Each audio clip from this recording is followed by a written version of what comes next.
Hi, we're Charlotte and Cory, and we are walking the Camino Portuguese over 12 days from Porto to Santiago de Compostela. We start our Camino on the coastal route before joining the central route, walking a total of 271 kilometers. This is our Camino. Day 11. One more night in an albergue, and then we're in Santiago. And walking.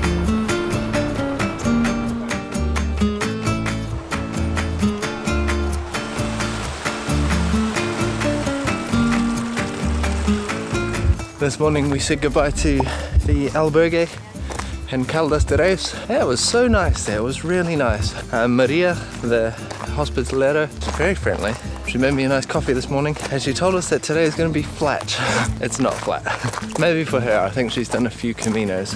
But yeah, today we've got quite a few opportunities to stop. There's a lot of towns at regular intervals, I think every like 4 or 5 Ks at least. We should be able to find spots for little breaks.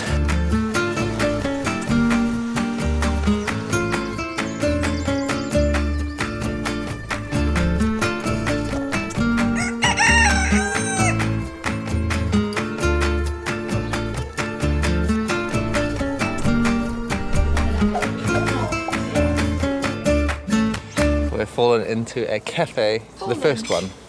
First one of the day. Let's see what we have on offer. Did we order too much? Pan, too much pan.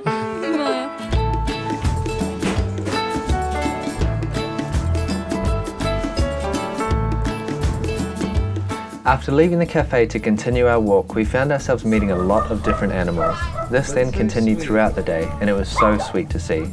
We met a miniature pony with a little girl on top being taken for a walk around one of the small villages, another Camino surprise. Eventually, we left the villages and roads in favour of tall eucalypt forests, where we started to see larger groups of pilgrims walking together towards Santiago de Compostela.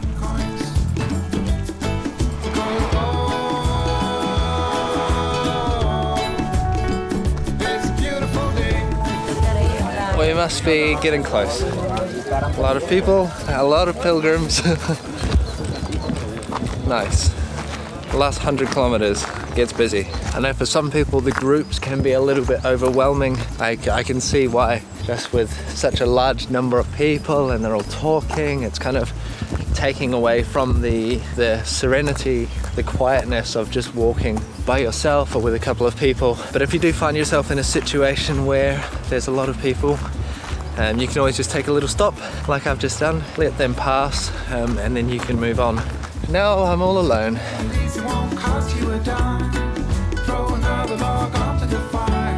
But yes, the big groups can be slow, so it's not long before you catch them again. It's nice that people actually have the chance to do this walk, even if it is with a big group, then everything's organised and that is definitely an option. If you're a little bit hesitant, a little bit anxious about going on your own. Lunchtime. I was like, Cory will definitely stop here because this is a place he said we're going to go to for lunch. So I'm really glad that I shouted you because it looked like he was going to walk straight past. Very nice little village and it looks like a lovely cafe.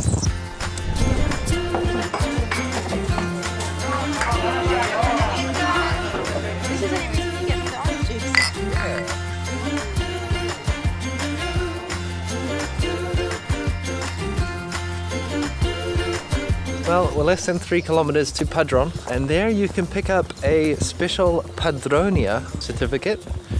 You have to go to the cathedral and get a stamp, and then they'll direct you to where you need to go to pick up the certificate. I'm not sure if we're going to do that, but if it's on the way, we might. And then after that, I think we have maybe another 10 Ks or so, which will knock off a bit for tomorrow. I'm taking a slight detour from the path to get some compression bandage for Charlotte's ankle. Her Achilles heel is giving her a bit of grief. And I know it's only one day, but she did a Google doctor and she doesn't want her ankle to explode. So we're just going off the path briefly to a main road. Hopefully it helps.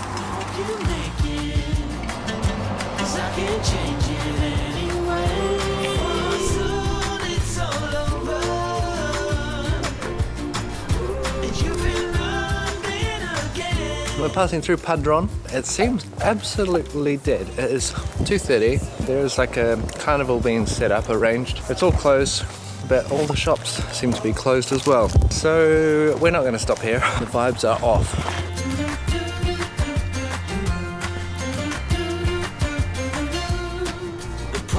We're on the final push of the day now to the Albergue we've chosen, about 7 kilometers. I'm glad we didn't stay in Padron because that town did not inspire us. The municipal albergue may have been cool. There was a big church there, so let us know if we did miss out on something special. But we're heading on now. Probably going to put some headphones in now and try and get the pace going a little bit. A bit more motivation needed for this final 3 p.m, 4 p.m. push.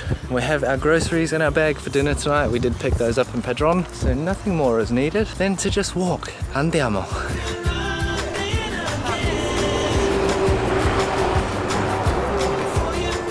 It's really not the nicest road. Coming out of Padron, we're right next to a main road and nowhere really nice to stop for a rest. So we're pushing on. Oh, phew, we're off the main road now. That's good. More peaceful. And now, keeping my eyes peeled for a nice seat. Limping around that corner, I do feel very weird walking without my backpack. Definitely a bit easier though.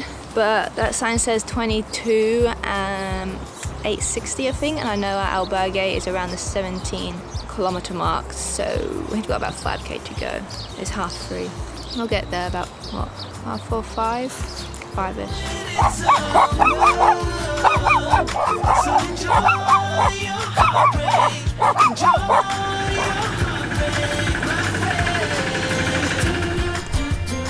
Eventually, we did find a perfect seat in one of the many small villages we passed, and we took a short break, watching the local cats stalk birds around a chicken coop.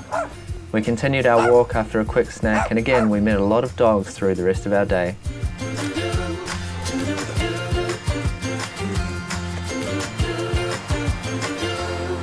We had a couple of pranksters too, animals that would seem to get stuck and looking to us for help, but when we got close enough they would wriggle themselves free. This made us laugh a lot as we walked across the flat farmland towards Santiago de Compostela. O Albergue de Jesus. This albergue is closed right now, but it looks epic. Private bathrooms, swimming pool, nice old building. If that was open, I would consider staying in there. Looks lovely.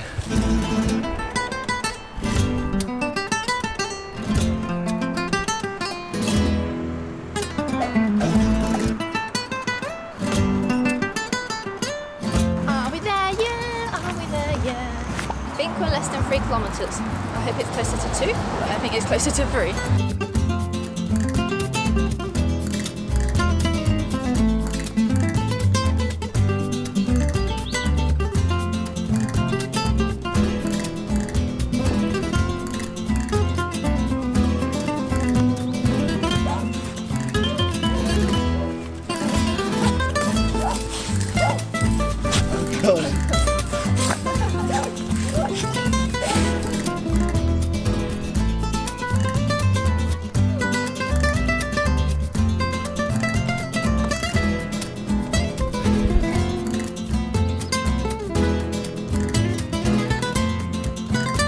Nearly there, 200 meters. That was a hard walk. Good music and determination got us through that one.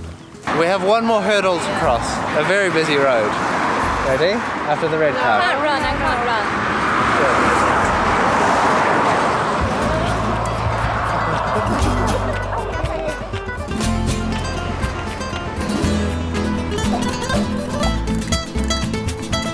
Well, we are here.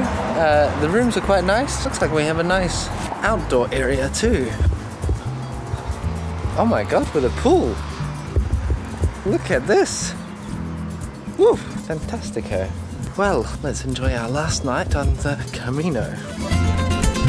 This albergue also had food available to be purchased in the kitchen, ready-made meals, pasta and pasta sauces, so we really didn't need to bring our own supermarket supplies. This is a very nice place to spend our last day on the Camino. It's like a home turned into an albergue. Probably about, what, like 10 or so? 12 beds, I think? 12 beds. And there's like a downstairs like double room. There's a pool here. I think in summertime this place would be epic because there's a pool, but Cory wants to go in anyway. Oh, it's cold. That feels really good on the legs. Yeah?